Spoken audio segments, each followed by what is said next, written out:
ஒன்றை உருவாக்குவது மிக மிக கடினம். அது பொருளாக இருந்தாலும் சரி, உறவாக இருந்தாலும் சரி. ஆனால் உடைப்பது மிக மிக எளிது. இந்த குணம் கொண்ட ரிஷபராசிக்காரர்களே, அதனால தாங்க நீங்கள் முன்ன மாதிரி நீங்கள் பேச மாட்டீங்க. அதே மாதிரி எடுத்தோம் கவர்த்தோன்னு நீங்கள் பேச மாட்டீங்க. ஏன்னா உறவு ரொம்ப முக்கியம். அது நீடித்த உறவாக, நிலைத்த உறவாக இருக்க வேண்டும். மற்றவர்களை அனுசரித்து செல்லக்கூடியவங்க ரிஷபராசிக்காரவங்க. இந்த காலகட்டம் சிறப்பாக இருக்குது. அனைவருக்கும் தமிழ் புத்தாண்டு நல்வாழ்த்துக்கள். இந்த காலகட்டம் சிறப்பாக இருக்குது. எதிர்பார்த்த நல்ல விஷயங்கள், நல்ல செலவுகள், எதிர்பாராத உயர்வுகள், வாழ்க்கையை எப்படி பாசிட்டிவாக நம்ம கொண்டு போகணும், என்னென்ன விஷயத்தில் நம்ம எச்சரிக்கையாக இருக்கணும். ரிஷபராசி உறவுகளோடு ஒரு சில நிமிடங்கள் நான் உங்களோட பகிர்ந்து கொள்கிறேன். லைக் பண்ணுங்கள். தொடர்ந்து சின்ன சின்ன மாற்றத்தோடு தொடர்ந்து ரிஷபராசிக்கு சின்ன சின்ன மாற்றங்களை கொடுக்கக்கூடிய வீடியோக்கள் வந்துக்கிட்டே இருக்கும். லைக் பண்ணிக்கோங்க, சப்ஸ்கிரைப் பண்ணுங்கள். கமெண்ட்டில் ரிஷபராசியில் என்ன நட்சத்திரம்னு கமெண்ட்டில் சொல்லுங்கள். உங்கள் ராசிக்காரர்களுக்கு ஷேர் பண்ணி விடுங்க. உங்களுக்கு ஒரு பகை இருக்குன்னு வச்சுக்கோங்க. எனக்கு ஒரு குடும்பத்தில் இந்த பகை பிரச்சனையாக இருக்குன்னு வச்சுக்கோங்க. இதெல்லாம் எப்படி சமாளிக்கிறதுன்னு தெரியல. இது உருவாயிடுச்சு, என்ன பண்ணலாம் அப்படின்னு கேட்கும்போது அந்த பகை நமக்கு சீராகும். இந்த பகை நமக்கு என்ன பண்ணும்? எதிர்பார்க்குற பிரச்சனையை கொடுக்காம பகையாளிகள் விலகுவாங்க. இதற்கு நீங்கள் சின்னதாக ஒரே ஒரு மேஜிக் பண்ணணும். ரிஷபராசிக்காரர்கள் வாராகி தேவியை மட்டும் வணங்குங்க. சனிக்கிழமையிலும் பஞ்சம திதியிலும் வழிபாடு செய்வது இந்த வருஷத்தில் நல்லது. அடுத்தது குடும்பத்தில் ஒரு அமைதியை நம்ம ஏற்படுத்திக்கணும். அப்போ குடும்பம் என்ன வருது? இந்த வருஷத்தை பொறுத்த வரைக்கும் நம்மளால தான் இந்த குடும்பத்தில் சில பிரச்சனைகள் வருது. நமக்கு பிடிச்ச ஆசைகளை அவங்கக்கிட்ட பகிர்ந்துக்கிறதுனால தான் நமக்கு ப்ராப்ளம் ஏற்படுது. இதெல்லாம் நீங்களே தெரிஞ்சுக்கிட்டு சில விஷயத்த சொல்கிறதும் சில விஷயத்த உள்ளுக்குள்ளே வச்சுக்கிறதும் இந்த வருஷத்தில் நீங்கள் கடைப்பிடிக்க போகிறீங்க. அப்போ குடும்பத்தில் என்ன பண்ண போகுது? மன அமைதியும் குடும்ப அமைதியும் ஏற்படும். என்னென்னா, நம்ம ஆசையில் சில விஷயங்கள் சொல்கிறோம் ரொம்ப எதிர்பார்ப்போட. ஆனால் மற்றவங்க அப்படி இல்லையே, அதுக்காக நம்ம என்ன பண்ண முடியும்? அதுக்குன்னு நம்ம வருத்தப்பட முடியாது. அப்போ நம்ம ஆசைகளை கண்ணாடி கிட்ட சொல்லிப்போம். எஸ், கரெக்டாக கண்ணாடி முன்னாடி சொல்லிப்போம். இல்லை செல்ஃபோனில் வேணால் ஒரு ஆடியோ ரெக்கார்டை எடுத்து வச்சுக்கிட்டு நம்ம ஆசைகளை இன்னும் நிறைவேற்றிப்போம். எதையுமே கடவுள் உங்களுக்கு லாப நோக்கத்தோடு கொடுக்க போகிறார். அதனால் பணநிலையை சீராகும், நம்பி இருக்கலாம். உறவுகள், சில நல்ல உறவுகள் நல்லதை கொடுக்கும். அதில் சில உறவுகள் நம்மளை உயர்த்துவதற்கு நல்ல வாய்ப்புகள் இருக்குது. அதுவும் ரிஷபராசிக்கு கொடுக்கறது. உங்களுடைய வேலை விஷயத்தில் இதுதான் என்னுடைய வேலை, இதுதான் என்னுடைய தர்மம் அப்படின்னு உங்களுக்கு தெரியக்கூடிய நன்மையை, அந்த நிலையை தக்க வச்சுக்குங்க. நான் யார்? நான் இவர் தான். இப்படி தான் நான் வேலை பார்ப்பேன். இப்படி தான் ஜாபை நான் கண்டினியூ பண்ணுவேன். இப்படி தான் என் தொழிலை நான் நடத்துவேன். இப்படி ஒரு ஸ்டேபிலிட்டி உங்களுக்கு ஏற்படுத்தப்பட்டு அதில் வெற்றி பெறுவீர்கள். இந்த வருஷத்தில் சேமிப்பு அதிகரிக்கும். நிச்சயமாக நம்பலாம். அதை சேமிக்கக்கூடிய ஆற்றல் ரிஷபராசிக்கு கண்டிப்பாக கிடைக்கும். அதனால் சேமிப்பு திங்கிங் ஏற்பட்டு ஏதாச்சும் ஒரு விஷயத்தை சேவிங் பண்ணுவீங்க, மணியை சேவிங் பண்ணுவீங்க.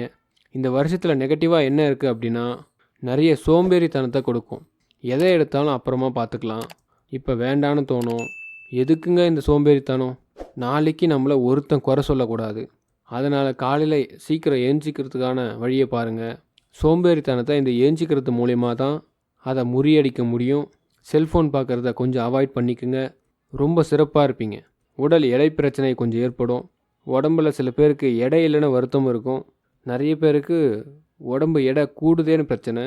அதனால் உடல் எடையை சமாளிக்கிறதுக்காக நீங்கள் டயட்டெல்லாம் நிறைய யோசிக்க போகிறீங்க.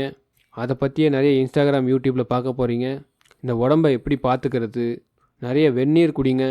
என்ன வேணால் சாப்பிடுங்க, சாப்பிட்டுட்டு வெந்நீர் குடிங்க. சாப்பிட்டு முடிச்ச அப்புறம் அடுத்த சாப்பாடு எதுவும் சாப்பிடாதீங்க. பசி வருது, சாப்பிட்றோம், அதை அடித்து காலி பண்ணுங்கள். அதுக்கு பிறகு நீங்கள் சாப்பிட்றத கம்மி பண்ணிக்கோங்க. அது உங்களுக்கு பெரிய அனுபவத்தையும் பலத்தையும் கொடுக்கும். அதனால் ரிஷபராசிக்கு இந்த வருஷத்தில் இந்த இடத்துல இதில் கவனமாக இருக்கணும். ஒரு சிலரை சந்திக்கிறதுனால சில வாய்ப்புகளை தவற விட்டுறாதீங்க. வந்தார் போனார், மன குழப்பங்கள் அடிக்கடி ஏற்பட வாய்ப்புகள் இருக்குது. சில தாமதங்கள் வர வாய்ப்புகள் இருக்குது. தாமதம் நல்லதை கொடுக்கும் அப்படின்றத நம்பிக்கை வைங்க. அந்த மனக்குழப்பம் தீர்ந்துடும். இதை மட்டும் ஃபாலோ பண்ணுங்கள். மிகப்பெரிய நன்மை உங்களுக்காக காத்துக்கிட்டு இருக்கு. நீங்கள் இந்த ராசியில் பிறந்தது ஒரு பெரிய பலன். உங்களுடைய ராசிநாதனே உங்களை காப்பாற்றுவார். அதை முதல்ல தெரிஞ்சுக்கங்க. உங்கள் ராசிநாதனே உங்களை காப்பாற்ற போகிறார்.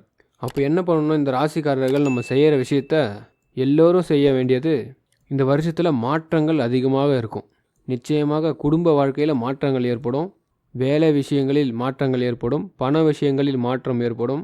மாற்றங்கள் அதிகமாக இருக்கும். அதாவது நல்ல நண்பர்கள் கண்டிப்பாக கிடைக்கும்.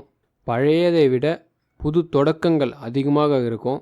பழையதை விட புது தொடக்கங்கள். ஒரு விஷயத்தை நான் புதுசாக ஆரம்பிக்கிறேங்க, அந்த விஷயத்தை நீங்கள் கண்டிப்பாக செய்வீங்க.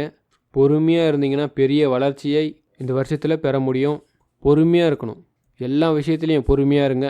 அது உங்களுக்கு பெரிய வளர்ச்சியை கண்டிப்பாக ஏற்படுத்தும். அதே மாதிரி பார்த்தீங்கன்னா மன தைரியம், அதுதான் இந்த வருஷத்தில் மிகப்பெரிய முன்னேற்றம். தைரியத்தை வச்சுக்குங்க. ஆன்மீகத்தில் அதிகமாக நாட்டம் இடுங்க. குரு மந்திரம், காலையில் எல்லாரும் ராம மந்திரம் சொல்லுங்கள், மாலை நேரத்தில் சிவ மந்திரம் சொல்லுங்கள், எல்லோரும் சொல்லுங்கள். இந்த வருஷத்தில் இதுதான் பரிகாரம்.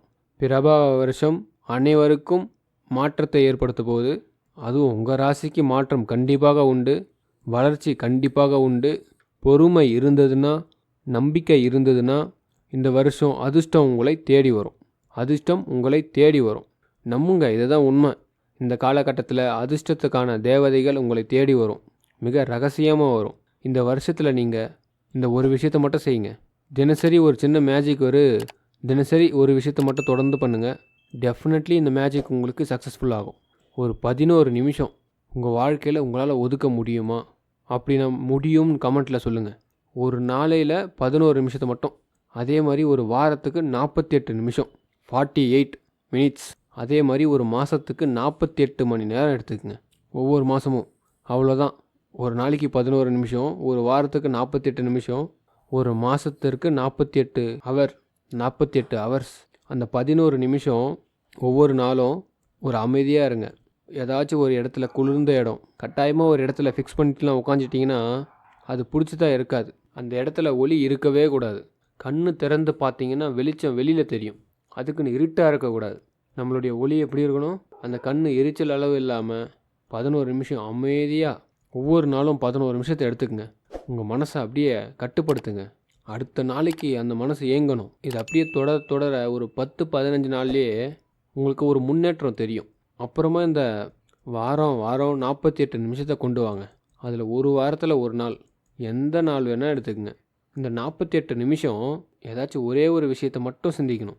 ஏதாச்சும் ஒரு விஷயம். இடம் மாறணும், பணம் வரணும்.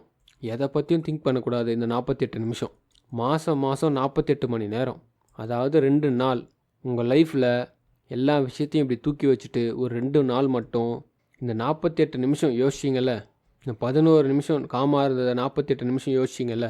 அந்த 48 நிமிஷம் யோசித்ததை அந்த 2 நாள் அதுக்கான பயிற்சி எடுங்க, அதுக்கான முயற்சியை எடுங்க.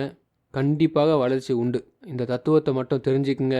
இந்த வருஷம் உங்கள் வாழ்க்கையில் எல்லா விஷயமும் சக்ஸஸ் ஆக போகுது. உங்களுக்கான கணக்கு இதுதான்.